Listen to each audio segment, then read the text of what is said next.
komera amashyi menshi kandi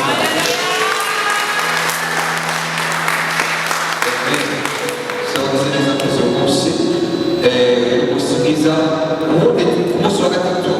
wa nyuma w'ukwezi tugumubwije mu kwezi kwa kabiri rero wowe washoboye kuza uyu munsi hari icyo Imana ikorana nawe mu izina rya Yesu hari icyo uzamutahana uyu munsi mu izina rya Yesu hari igikoreka ku buzima bwawe uyu munsi mu izina rya Yesu.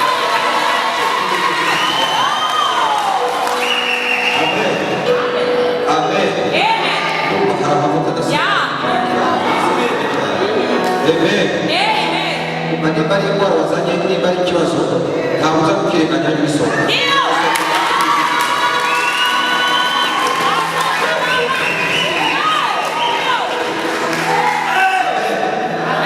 turangije ukwezi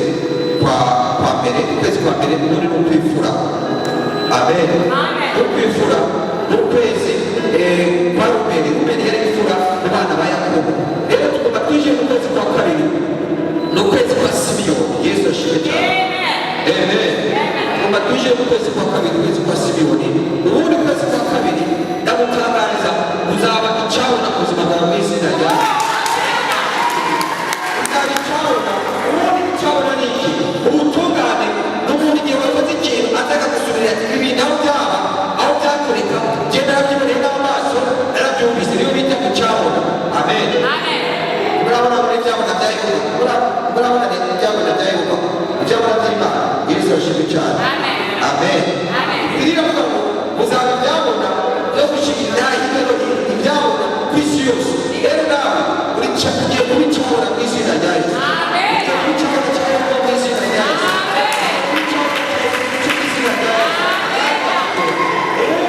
uzagera kuri ibyo Yesu Kristo yakoreye ubuzima bwawe mu izina rya Yesu uzagera kuri ibyo Yesu arafashe mu izina rya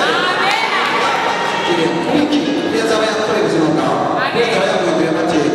amen kugira amen mu izina rya Yesu kugira amen mu izina turi Rubeni Yesu yashimye cyane turi Rubeni turagize neza kuzi uyu munsi ejo ni kuwa kangahe ejo ni kuwa kangahe wakira igitangaza ku munsi w'ejo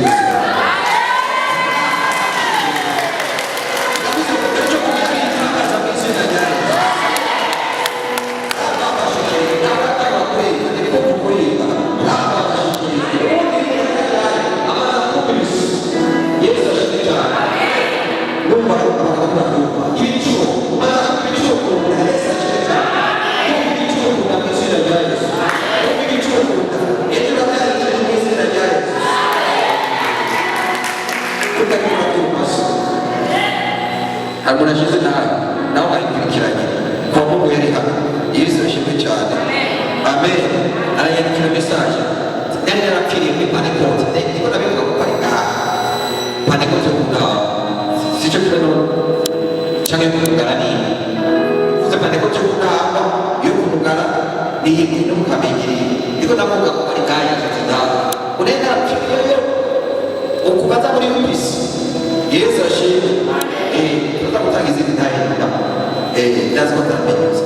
Yesu ashimwe amen rero yashize intani wabyumvishije twakoze igitangaza kuri telefone yagicara kikiri nawe kuri telefone Yesu ashimwe cyane nawe rero nawe mabura nazimagene igitangaza yaciye adubikira kure ngo yakuze Yesu ashimwe cyane none mejo amen narapfiriye kwa Pati imyaka 20 Yesu ashimwe cyane sinahise kwambara ikirato cyera iri kwa Pati ukuri amen ariko nari kubarira uzoze dimanche uzora ngo witwa Pierre Claver uyamarira agaciro magana Yesu ashimwe cyane yakora mu protokole yari kwambara costume akora dimanche umuyobozi n'umufundi yindi misi yose bari gukora yajyaga kubyara zigitana cyane nawe yitwa Melchior uzokubaza uzoze dimanche tugane mu yitwa Melchior cyangwa ndabwibariza n'ibyo n'ibyo uzobaze muri ya mukobwa nawe rero twatanganye gatoya yesu ashimwe cyane amen iyo ari kwambara nk'abasenegali turi siguriye ngo uzaze kuraba imanza zaba yambara nk'abasenegali yambara nk'abasenegalezi siguriye ngo yashyize nayo yesu ashimwe cyane amen amen primitive yanjye se uzoze kuraba imana nuko wayifiteshe bene ati yesu ashimwe tuzataha mu kwibwe mu kwezi kwa gatanu wakomera amashimisha imana niba gukora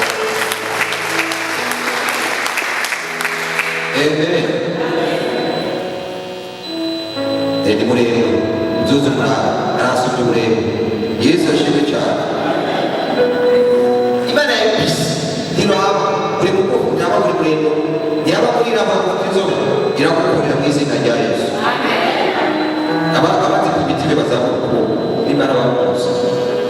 bari hano bazamura ukuboko ni icyapa ni bantu batatu umutima wose bane oke amen ahantu hari imana yesu ashimwe cyane kuri bashasha bajya ari bya mbere tubwira hano kuzamura ukuboko ari bya mbere ubaho zamura neza akaboko kubera imana bashimwe izina rya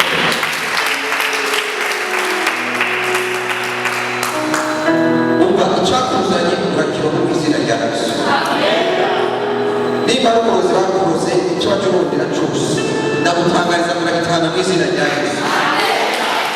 washyize ku bantu nk'umunyamavuta yesu ashimwe amen washyize ku bahanuzi umva n'ibintu byamucanga abo ukagira n'ikirenge uzo kwete bariza abantu bamuvugisha none watora yesu ashimwe uzaza hano azagukemura ikibazo amen nanjye ndagukemura ikibazo mu izina rya yesu ntabwo ari umunyapolitiki ntabwo ari udanda azashika mu kuboko ugiye ukisezera ariko yari yoshuwa n'akarere amen amen yanaho kubyumva yari yoshuwa cyangwa Isaya byose nicyo kintu amen Amosi 3:7 unahitaji kuona timu kama hapo kujiki ndio maana mshoferi sababu kwa sika ya na mshoferi mnagendesha mtoto mshoferi ndio mshoferi ndio ndio mshoferi baba shoferi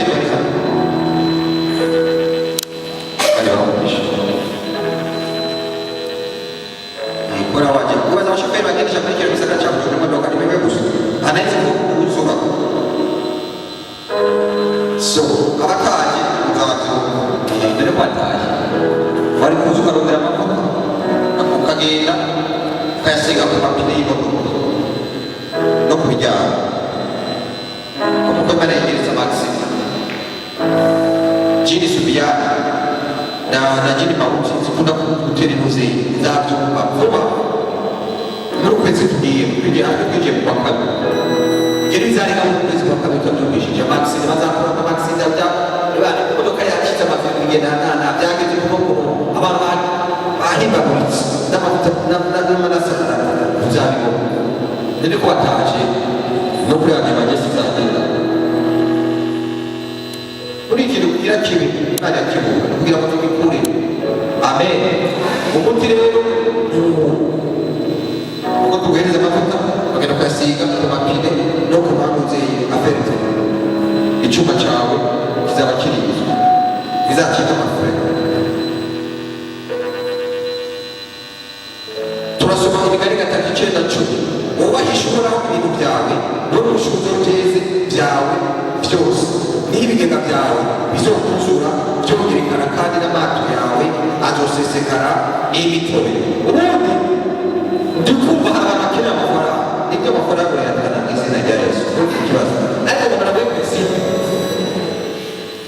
hari abantu biba amafaranga yabo hari abantu biba ubutunzi bwabo imana duce mu butunzi bwawe imana iri kondisiyo wowe yishobora ibintu byawe byose bari gushyuza w'ibyeze byawe byose ushyuze n'iki uri umufonksiyoneri ntujya gushaka wawe poromesi areba uri kunyurwa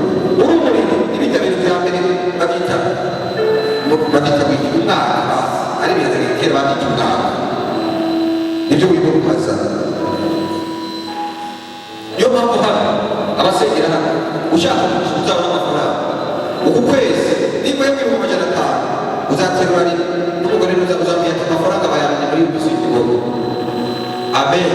Kikandaya ko yatwaye